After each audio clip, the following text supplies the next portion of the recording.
This is a short film about welfare reform and how it affects tenants. Hello Alan, how's things? Not too bad, how are you? Not too bad. A little bit fed up, to be honest with you. I've just had a letter from my landlord. What's that about? Well, it's about this bedroom tax and that. I mean, they want £12 a week off me. And, well, you know my situation's very similar to yours. It's not exactly as if we've got a lot of money.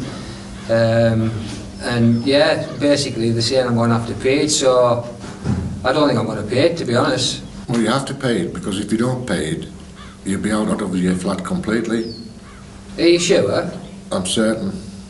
It's happened all across other housing associations in the same position, that you have to pay your bedroom tax. Hi Alice, how you doing? I'm alright, how are you? I've had better days. I've just had this letter from my landlord and, well, they're wanting £12 a week out of me and I just do not know where I'm going to find it, to be honest. It's for the bedroom tax? Yeah. It's sort of, I'd heard that there was sort of something in the pipeline and that, like, but you know, I mean, I've only a small circle of friends and I don't speak to a lot of people, so it's come as a bit of a shock, to be honest. I mean, have you any idea if there's any help available where I could go and talk to somebody? I went to speak to the landlord because I was really worried about getting behind with my rent and what have you, and they were great. They really helped. They helped me work out a budget and put me onto some people that could help me further. They showed me ways that you could cut back here and there, little bits all help. It's going to be a push, but obviously I don't want to lose my accommodation, you know, it's I've got nothing really without it, so yeah, I'll check that out then. Cheers. Hi Keith, thanks for coming to see me today. I'm really glad you've made the decision to come and get help. I'm just looking at your rent arrears here and you're not paying any of the under occupation charge. Is there a reason why? Well, yeah, I'm sort of struggling at the moment, to be quite honest. Like a lot of people in this position, I haven't got a lot of money to start off with. Okay then, well, first thing, do you want to continue living in your flat? That's the first thing I need to know. You know, I'm going to be lost without it, so definitely, yeah.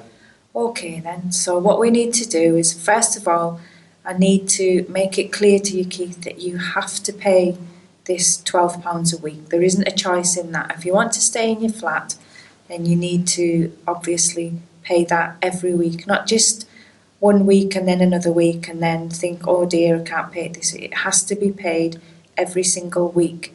Now, because you've got some arrears, if we set up a payment plan for you today, it would be £12 plus a little bit off your arrears. Right. But what we can do is we can have a look at your income, we can have a look at your expenditure, and we can do a few things. Does that sound okay? Yeah, I mean, I definitely need a little bit of help because I'm absolutely useless with figures, to be honest, so any help that you can give me would be much appreciated.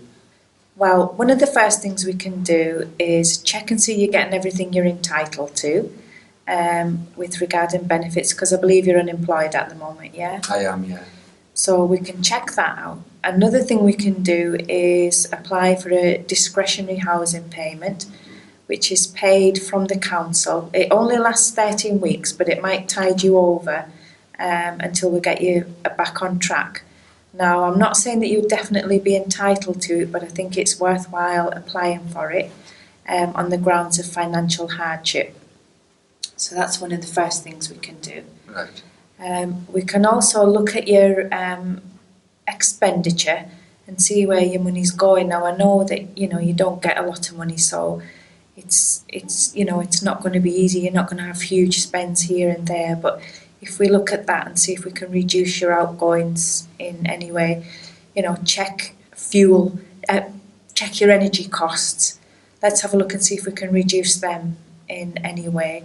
That's one of the first things we can do.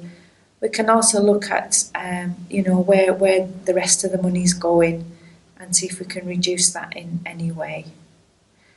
If you've got any debts, we can have a look at that also and see if we can help you perhaps just renegotiate them for a little while till you get back on track. But you've done absolutely the right thing. You've done the best thing by coming to see us today and discussing with us your rent arrears and how we can move this forward. Okay, thanks very much. Once again, thanks for coming, Keith. However, I do realise that sometimes things can go a bit wrong. So what I need to stress is that if you don't pay your under occupation charge, it is classed as rent payable, so we will follow our rent arrears procedure, and you will end up in court and could possibly be evicted if you don't pay it. Okay, well thanks for your advice, and I certainly don't want to end up in court, so cheers. Like Little Unpit, the bedroom tax is here to stay, so get on top of it today. Make your rent a priority thought, otherwise you'll end up in court. Now you should know it has to be paid. Please get in touch with your landlord if you're struggling at all. We're here to help. But please think rent first.